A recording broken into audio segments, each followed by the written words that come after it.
Yo siempre creí que el amor de un padre era inquebrantable. Como las piedras de la Almudena que resisten siglos de tormentas. Pero esa mañana de junio en Madrid, cuando vi a José Luis besando a su prometido en el altar, sentí que mi propio corazón se rompía en silencio, traicionado por los secretos que había enterrado durante años. Y lo peor, nadie en esa iglesia abarrotada de familia y amigos fingidos se imaginaba que el hombre orgulloso a su lado era el mismo que en las noches solitarias de mi piso en Malasaña. Me odiaba por no haber sido lo suficientemente valiente. El sol de Madrid entraba a raudales por los vitrales de la Catedral de la Almudena, pintando el suelo de mosaicos con franjas de oro y azul que parecían promesas de un futuro mejor. Yo, Miguel Ángel, de 52 años, estaba allí de pie, con el traje negro que me había comprado para la ocasión, el único decente que tenía desde el funeral de mi madre, sintiendo como el cuello de la camisa me ahogaba como una soga invisible. A mi derecha, José Luis, mi único hijo, de 30 años, con esa sonrisa que iluminaba habitaciones enteras. Ajustaba el nudo de su corbata mientras sus ojos marrones, idénticos a los míos, buscaban aprobación en mi rostro. Papá, ¿estás bien? Pareces distante, me dijo en voz baja, su mano rozando la mía por un segundo fugaz. Un gesto que en público siempre parecía casual, pero que para nosotros era un código de supervivencia. Yo asentí, forzando una sonrisa que me dolía en los músculos de la cara. ¿Distante? Hijo. Esto es lo más cerca que he estado de la felicidad en años. Mentira. La verdad era que, desde que José Luis me había confesado su orientación sexual a los 17, en esa cocina diminuta de nuestro piso en Chamberí, con el olor a tortilla de patatas quemándose en la sartén, yo había vivido en un limbo de orgullo y culpa. Orgullo porque él era valiente. Un arquitecto talentoso que diseñaba edificios que desafiaban el cielo madrileño. Con su novio Carlos. Un periodista de El País que lo adoraba como si fuera el sol de la Gran Vía. Culpa porque, en mi juventud, yo mismo había enterrado mis propios deseos bajo capas de machismo heredado. Casándome con su madre por obligación social. Criando a José solo después de que ella nos dejara por un empresario de Barcelona cuando él tenía 10 años. La ceremonia comenzó con el organista tocando una versión suave de Ave María. Y la nave central se llenó de susurros y flashes de móviles discretos. La familia de Carlos, una pandilla ruidosa de tíos de Valencia con acentos cantantes y camisas demasiado ajustadas, ocupaba los bancos de la derecha, lanzándome miradas compasivas. Como si yo fuera el viudo trágico que había sacrificado todo por su hijo. Pobre Miguel. Criando solo a ese chaval tan especial. Había oído murmurar a la tía de Carlos en la cena de ensayo, su voz goteando lástima mientras bebía su tinto de verano. Especial. La palabra que usaban para no decir gay. Como si fuera una enfermedad exótica que yo había curado con mi soltería estoica. Pero yo no era el mártir que veían. En el fondo, era un impostor. Porque mientras José Luis intercambiaba votos con Carlos, te prometo ser tu refugio en las tormentas de Madrid. Tu luz en los inviernos grises. Yo recordaba las noches en que, después de su confesión, lo había abrazado en silencio, jurándole que lo protegería del mundo. Y lo había hecho, mudándonos a un barrio más liberal. Ignorando las miradas de los vecinos en el Mercado de Maravillas. Defendiendo su derecho a amar ante mi propia familia. Que aún me llamaba el viudo amargado en las reuniones navideñas en Toledo. Mi hermana Carmen. Con su rosario eterno y su lengua viperina. Me había dicho una vez, Miguel. No lo malcríes tanto. Los hombres como él necesitan disciplina. No mimos.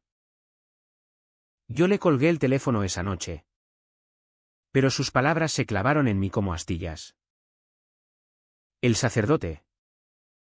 Un jesuita anciano con ojos que parecían haber visto demasiados pecados.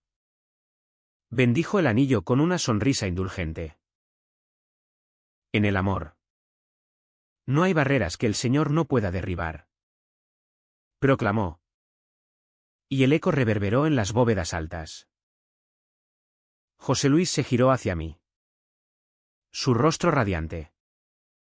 Y en ese momento, por un segundo, vi en él al niño que corría por el retiro conmigo, lanzando migas a los patos, preguntándome por qué mamá no volvía.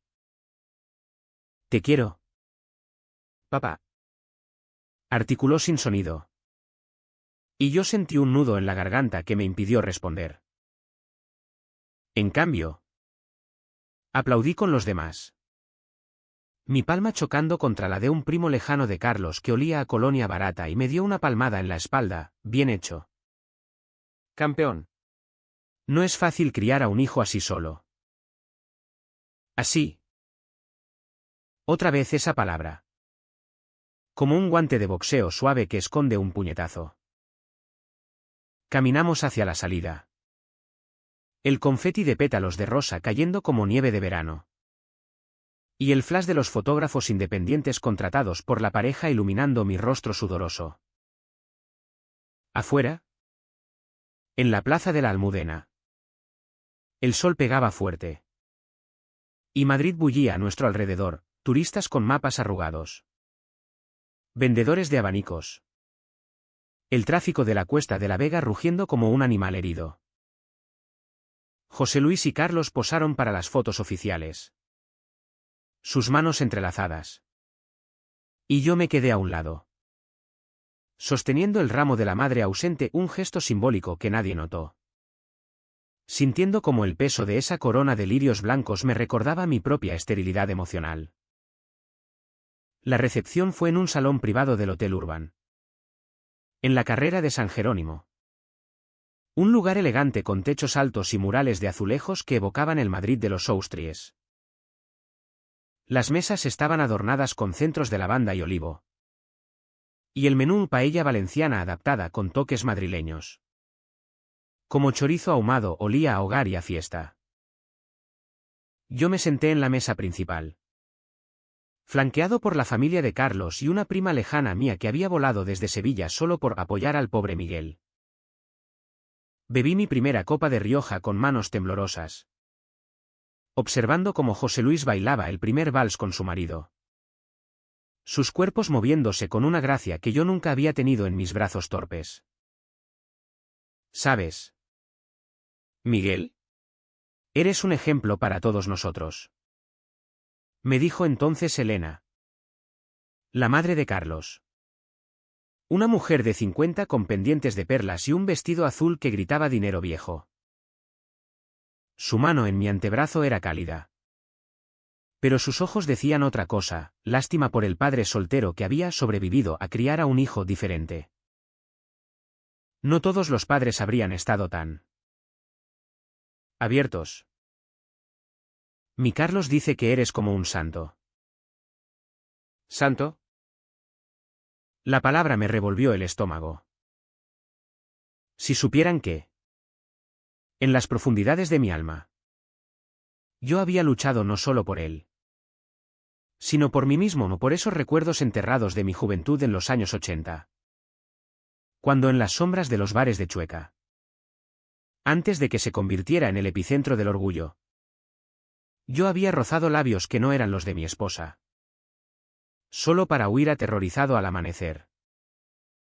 Asentí. Tragando saliva. Solo hice lo que cualquier padre haría. Mentira otra vez. Porque mientras la banda tocaba una versión flamenca de Volver, y los invitados se lanzaban a la pista con risas y pisotones, yo me excusé para ir al baño. Mi reflejo en el espejo de mármol mostrándome un hombre con ojeras profundas y una sonrisa falsa que no engañaba a nadie. Allí. Solo con el zumbido del ventilador y el eco distante de la música. Me permití el lujo de las lágrimas que había reprimido toda la mañana. Lágrimas no por la boda, sino por el abismo que se abría en mí. Había sido orgulloso. ¿O solo un cobarde que proyectaba en su hijo la valentía que nunca tuvo? La noche avanzaba como un río desbocado por las calles de Madrid. Y la fiesta se volvió un torbellino de brindis y confidencias etílicas. José Luis se acercó a mí en un momento de calma. Con una copa de cava en la mano y el rostro sonrojado por el calor y la emoción. Papá. ¿Puedo hablar contigo un segundo? Solo nosotros. Su voz era baja. Casi un susurro sobre el bullicio de las risas valencianas. Lo seguí hasta un balcón del hotel, donde la vista de la Puerta del Sol parpadeaba como un corazón latiendo bajo las luces de neón. El aire de junio era tibio, cargado del olor a jazmín de los jardines cercanos y el humo distante de los churros de San Ginés. ¿Qué pasa? ¿Hijo? ¿Ya te arrepientes de no haberme invitado a vivir con vosotros en ese ático de Salamanca? Bromeé, intentando aligerar el momento. Pero él no sonrió. En cambio, se apoyó en la barandilla, mirando las multitudes que fluían como sangre por las aceras. No es eso. Es sobre ti. Carlos y yo hemos estado hablando. Y él cree, y yo también, que mereces más que esto. ¿Qué mereces? Amor de verdad. No solo ser el Padre Eterno. Sus palabras me golpearon como un sopapo inesperado. Y por un instante, el Madrid nocturno se volvió borroso. Las luces de los anuncios de Zara y H&M fundiéndose en un remolino. ¿Amor? José. Tengo todo lo que necesito. Tú.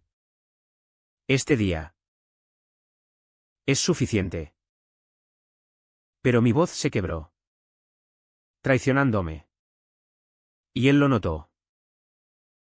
Siempre lo notaba. Papá. No me mientas. Te he visto en esas noches. Solo en el sofá con tu libro y un vaso de brandy. Mirando fotos antiguas. Sé que mamá te dejó roto. Pero también sé que hay más. Eres como yo, has amado en silencio. Has escondido partes de ti por miedo al que dirán. El aire se espesó entre nosotros. Y sentí el pulso acelerado en mis sienes. Como si el balcón entero se inclinara hacia el vacío de la plaza. Hablamos poco más esa noche. Pero sus palabras se clavaron en mí como espinas de un rosal madrileño. Regresé a la fiesta fingiendo normalidad, bailando un paso doble torpe con la prima sevillana que me pisaba los pies. Pero mi mente era un torbellino. José Luis tenía razón, yo era un padre orgulloso. Sí. Pero también un hombre que había sacrificado su propia verdad por la de él. En los años después de la muerte de su madre, no muerte, sino abandono. Porque ella se fue con vida, llevándose la mitad de la pensión y dejando un vacío que llené con turnos extras en la imprenta de Lavapiés. Yo me había convertido en una estatua, inamovible. Protector. Pero hueco por dentro. Los recuerdos me asaltaban como ráfagas de viento solano, las tardes en el Parque del Oeste, donde le enseñaba a José a montar en bici, ignorando las pullas de los otros padres sobre el viudo que no se casa de nuevo. Miguel. Búscate a alguien. Hombre. No puedes vivir como un monje. Me decían en el bar de la esquina. El mismo donde yo había besado a un compañero de trabajo en una noche de borrachera en los 90. Solo para borrarlo de mi memoria al día siguiente. Aquel beso. Fugaz y salado por el sudor de una fiesta de fin de año. Había sido mi único desliz. Mi secreto enterrado bajo capas de negación. ¿Y ahora? Con José casado y feliz. Ese secreto burbujeaba como cava mal tapado, amenazando con explotar. La boda continuó su curso, los postres de tarta de 3 chocolates y helado de pistacho. Los discursos emotivos donde Carlos me agradeció por darme al hombre de mi vida. Y yo respondí con un «es un placer veros felices», que sonó hueco incluso para mis oídos. Pero bajo la superficie, la Vica CHAM crecía. Mi hermana Carmen, que había llegado tarde y oliendo a perfume barato del Corte Inglés, se acercó a mí durante el corte de la tarta. Hermano, estás hecho un pincel. Pero dime la verdad, ¿estás bien con todo esto? Un hijo gay. Una boda. En la iglesia. Nada menos. La gente habla. ¿Sabes? Su tono era conspirador. Como si compartiéramos un pecado común. Y yo sentí la bilis subir a mi garganta. ¿Hablar? Que hablen. Carmen. Es su día. Pero ella no cejó. Inclinándose más cerca. Su aliento anís, solo digo que tú. Soltero toda la vida. Criando a ese. Pues eso. Debes haber sufrido. Si necesitas confesar. El padre de la catedral es bueno. Sufrido.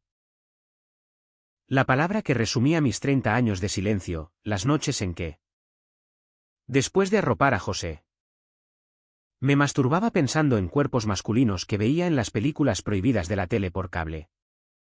Culpándome al amanecer. Las veces que rechacé invitaciones a bares de Chueca. Temiendo que un roce inocente desenterrara el monstruo que llevaba dentro. Y todo por él. Por José. Para que no cargara con el estigma de un padre anormal. La fiesta se desvaneció en un borrón de abrazos y taxis amarillos que se llevaban a los invitados ebrios hacia sus hoteles en Atocha. José y Carlos partieron de luna de miel a las Baleares al amanecer, dejándome solo en mi piso de Malasaña, con el traje arrugado sobre la silla y una botella de Mao en la mano. El silencio del apartamento era ensordecedor, roto solo por el zumbido del metro subterráneo que pasaba bajo las calles empedradas. Me senté en el balcón diminuto, mirando las luces de los Nians en la calle Fuencarral. Y por primera vez en años, dejé que el llanto viniera sin freno. No era tristeza por la boda, era rabia contra mí mismo. Contra el Madrid que me había visto envejecer sin tocar la libertad que le había regalado a mi hijo. Días después, la rutina me engulló de nuevo, turnos en la imprenta, donde el olor a tinta y papel me recordaba mi juventud soñadora. Antes de que el peso de la responsabilidad me aplastara. José me llamaba desde Mallorca. Su voz llena de anécdotas sobre playas de arena blanca y cenas románticas. Y yo respondía con risas forzadas, ocultando el vacío que se expandía en mi pecho como una grieta en el asfalto de la Castellana. Papá. Cuando volvamos, iremos a cenar a Botín. Tú. Yo y Carlos. Solo nosotros. Como en los viejos tiempos. Los viejos tiempos, cenas de cocido en olla express. Cuentos de dragones y caballeros antes de dormir. Fingiendo que éramos una familia normal en un mundo que no lo era. Pero el DNN no cedía. ¿En la imprenta? Mi jefe, un andaluz curtido llamado Paco, me notó distraído un martes por la mañana. Miguel. Pareces un fantasma. ¿La boda te ha dejado seco? Entiendo. Con lo de tu chaval. No es fácil para un hombre de tu generación. Su palmada en la espalda era paternal. Pero sus palabras eran cuchillos. Mi generación, la de los que crecimos con el franquismo acechando en las esquinas. Donde ser gay era un boleto directo al olvido social.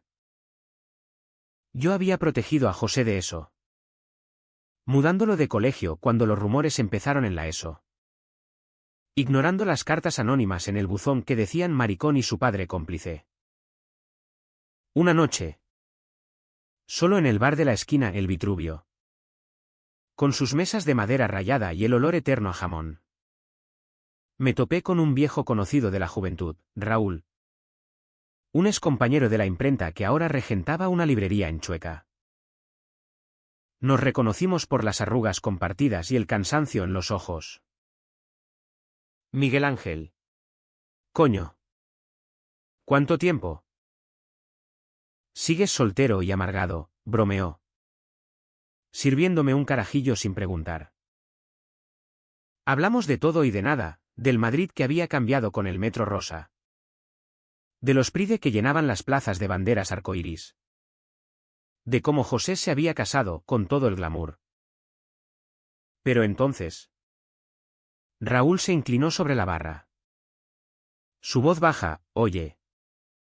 ¿Nunca te has preguntado qué pasaría así? ¿Tú también? Con lo que has hecho por él. Mereces tu propia historia. Sus palabras eran un eco de las de José. Y por un segundo. Vi en su mirada el reflejo de aquel beso fugaz de hace décadas. El alcohol me soltó la lengua, Raúl. Yo. No sé quién soy ya. He sido padre. Viudo. Protector. Pero hombre. Eso lo perdí hace tiempo. Él no juzgó, solo puso su mano sobre la mía. Un gesto que quemó como brasa. Esa noche. Caminando de vuelta a casa por las calles empedradas de Malasaña. Con el eco de mis pasos y el ladrido de un perro callejero. Sentí la primera grieta real en mi armadura. El de Nenén se convertía en presión. Y Madrid. Con su mezcla de gloria y miseria. Parecía susurrarme que era hora de romperse. Las semanas siguientes fueron un lento desmoronamiento. Como el Madrid de finales de verano, cuando el calor se retira y deja grietas en las fachadas. José y Carlos regresaron bronceados y radiantes. Instalándose en su ático de Salamanca con vistas a la casa de campo. Y me invitaron a la cena prometida en Botín. Llegué puntual. Con una camisa limpia y un nudo en el estómago. El aroma a lechazo asado envolviéndome como un abrazo traicionero. La mesa estaba en un rincón íntimo. Iluminada por velas que parpadeaban sobre el mantel blanco. Y por un momento. Todo pareció normal, risas sobre anécdotas de la luna de miel. Carlos contando cómo José se quemó con una paella en Formentera. Yo sirviendo el vino con manos que ya no temblaban tanto. Pero el Vic ACHA no se disipaba, se enconaba. Durante la cena. Carlos. Con su curiosidad periodística. Sacó el tema de mi soltería de pasada, Miguel. Tienes que conocer a alguien. Eres un partidazo, guapo. Estable. Con esa historia de padre heroico. La palabra me revolvió el gazpacho que acababa de tragar. José intervino. Su pie rozando el mío bajo la mesa en un gesto de apoyo silencioso. Pero yo vi en sus ojos la preocupación genuina. Déjalo. Amor. Papá es feliz así. Feliz. La mentira que había repetido tanto que casi me la creía. Salimos del restaurante hacia la Plaza Mayor. Donde los turistas nocturnos se arremolinaban alrededor de la estatua de Felipe III. Y el aire olía a castañas asadas y a lluvia inminente. Caminamos despacio. Los tres en fila como en los viejos tiempos por el Manzanares. Y José se rezagó para caminar a mi lado. Papá. ¿En serio? ¿Qué te pasa? Desde la boda estás ausente. Como si cargaras un peso que no me cuentas. Su voz era suave, pero cortante. Y en ese momento, bajo las arcadas iluminadas por faroles de gas, sentí el primer aviso del turning point, el secreto que había guardado como un tumor. No es nada. Hijo. Solo el paso del tiempo. Pero él no aceptó la evasiva. Mírame. Somos familia. Tú me enseñaste a no esconderme. ¿Por qué tú sí? Sus palabras fueron el detonante. Paramos en un banco junto a la fuente central. El agua gorgoteando como un secreto mal guardado. Y allí, con Carlos a unos metros fingiendo mirar su móvil. Le conté todo. No de golpe, sino en fragmentos, el beso con el compañero en los 80. El miedo que me paralizó. Cómo usé su confesión para redimirme sin confesarme a mí mismo. He sido tu escudo, José. Pero ¿quién ha sido el mío? He vivido a medias. Orgulloso de ti. Pero muerto por dentro. Él me abrazó entonces. Allí en medio de la plaza. Indiferente a las miradas curiosas de un grupo de franceses. Papá. No estás muerto. Solo. Perdido. Pero yo te encuentro. ¿Siempre? Sus lágrimas mojaron mi camisa. Y las mías se unieron. Un río silencioso que lavaba años de silencio. Pero el alivio duró poco, el turning point no era liberación, sino el inicio del abismo. Esa noche, solo en casa, recibí un mensaje de mi hermana Carmen: he oído rumores en la familia. ¿Qué es eso de que Miguel tiene secretos? Cuéntame. O lo pregunto a José. El pánico me invadió como una ola del Manzanares encrecida. El secreto se había filtrado, quizá por un chisme en la imprenta. Quizá por Raúl en el bar. Y ahora amenazaba con manchar el orgullo que tanto había construido. Los días siguientes fueron un infierno de ansiedad contenida. ¿En la imprenta? Paco me miró con ojos nuevos. Como si oliera la grieta en mi fachada, Miguel. Si necesitas hablar. Aquí estoy. La vida es corta. Y Madrid no perdona los arrepentimientos. Pero yo no hablaba, acumulaba. Como los periódicos viejos que apilaba en el sótano. José me llamó preocupado: papá. Carmen me escribió preguntando por ti. ¿Qué le dijiste? Nada. Le había dicho nada. Pero el silencio era un traidor. El DNN llegaba a su límite. Y yo. En las noches de insomnio. Paseando por las calles vacías de Malasaña. Sentía como mi cuerpo se rebelaba, palpitaciones. Sudores fríos. La certeza de que si no explotaba, me consumiría desde dentro. El clímax llegó un domingo de octubre. Bajo un cielo de Madrid plomizo que amenazaba tormenta. En la casa familiar de mi hermana en las afueras. Cerca de la casa de campo. Había sido convocado a una reunión familiar, eufemismo para interrogatorio. Con primos y tíos apiñados en el salón con sus crucifijos y fotos de comuniones. Carmen. Con su delantal floreado y su expresión de inquisidora. Me esperó en la puerta: entra. Miguel. Tenemos que aclarar esto de una vez. El aire olía a estofado de ternera y a hipocresía. Y yo entré sabiendo que era el final de mi impostura.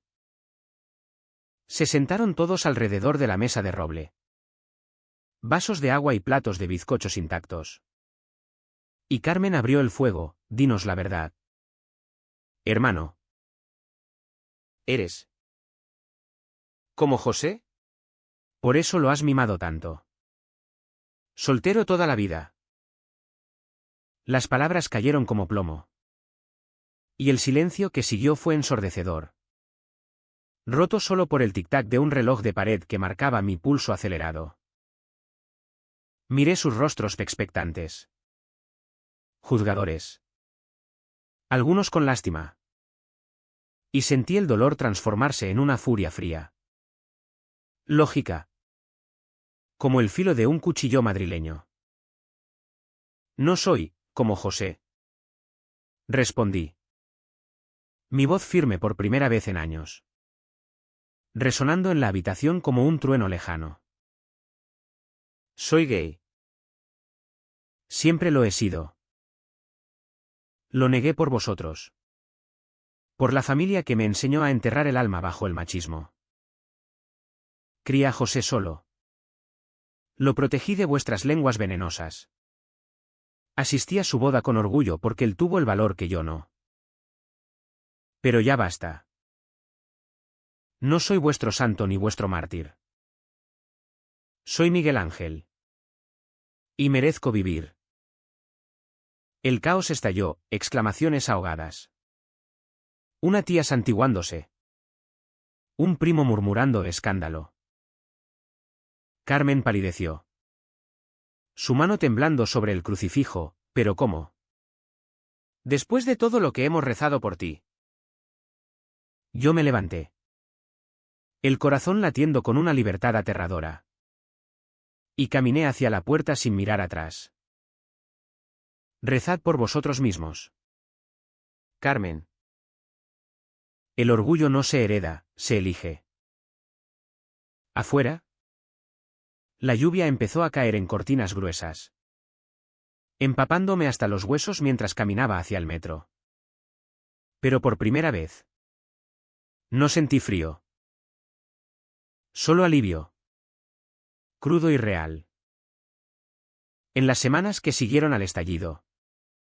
El mundo no se derrumbó como temía, se reconfiguró. Como las calles de Madrid después de una manifestación. Con escombros pero también con espacio para respirar. Mi hermana Carmen me envió cartas, sí. Cartas en papel. Anticuadas como ella. Primero de rabia acusadora. Luego de un silencio herido. Y finalmente. En una misiva navideña. De un perdón titubeante, Miguel. No lo entiendo todo. Pero te quiero. Ven a casa cuando quieras. No fui. No aún, el precio de sus prejuicios era su propia soledad. Las noches en que rezaba sola ante un altar vacío. Preguntándose dónde había fallado como hermana. José. En cambio. Fue mi ancla. Vino a mi piso una tarde de noviembre. Con Carlos a su lado. Trayendo una paella casera y una botella de albariño. Nos sentamos en el salón. Con la tele apagada y el aroma a azafrán llenando el aire. Y hablamos sin filtros, de mi juventud reprimida. De cómo su boda había sido el espejo que me obligó a mirarme. Papá. No tenías que cargar solo con esto. Somos un equipo. Dijo. Y por primera vez. Lo creí. Carlos. Con su empatía de periodista. Sugirió terapia, hay grupos en Chueca. Miguel. Hombres como tú que han encontrado paz. Y yo. Sorprendiéndome a mí mismo. Accedí. Las sesiones en un centro discreto de lavapiés fueron como desenterrar ruinas, dolorosas. Pero liberadoras. Hablando de aquel beso olvidado. De la culpa que me había atado como cadenas. La curación no fue lineal, hubo noches de recaídas. Cuando el espejo me devolvía al hombre roto de la boda. Pero Madrid me ayudó a reconstruirme. Paseos por el Retiro al atardecer. Donde los patos ahora parecían menos indiferentes, visitas a la librería de Raúl. Que se convirtieron en cafés que rozaban lo romántico. Sin prisa. Solo explorando. No encontré el amor de golpe, ese cuento de hadas es para novelas. No para la vida Guy Gog de la capital. Pero encontré pedazos de mí, un baile en un bar de Malasaña. Torpe pero mío, una llamada a José donde le dije, te quiero. Sin peros. Y en el equilibrio de esa nueva normalidad. Pagué y cobré deudas emocionales. Paco. ¿En la imprenta? Me confesó su propia historia reprimida sobre un amante perdido en los 70. Y nos volvimos aliados silenciosos. La familia se distanció al principio. Pero el tiempo, ese gran igualador madrileño, trajo reconciliaciones tibias, una cena de Navidad en la que Carmen me abrazó sin palabras. Sus ojos rojos contando más que cualquier disculpa. Hoy. Un año después de aquella lluvia torrencial. Camino por la Gran Vía con José y Carlos. Riendo de tonterías. Mi mano rozando la de Raúl en un gesto casual que ya no esconde nada. No soy el padre subestimado de la boda, soy Miguel Ángel. Completo. Con cicatrices que brillan bajo el sol de Madrid. ¿Valió la pena el dolor? Siempre. Porque el verdadero orgullo no es asistir a la boda de tu hijo, es casarte contigo mismo. Aunque el mundo te subestime hasta el final. ¿Y si el silencio hubiera ganado? Seguiría siendo el mismo hombre. O solo un eco vacío en las calles eternas de esta ciudad.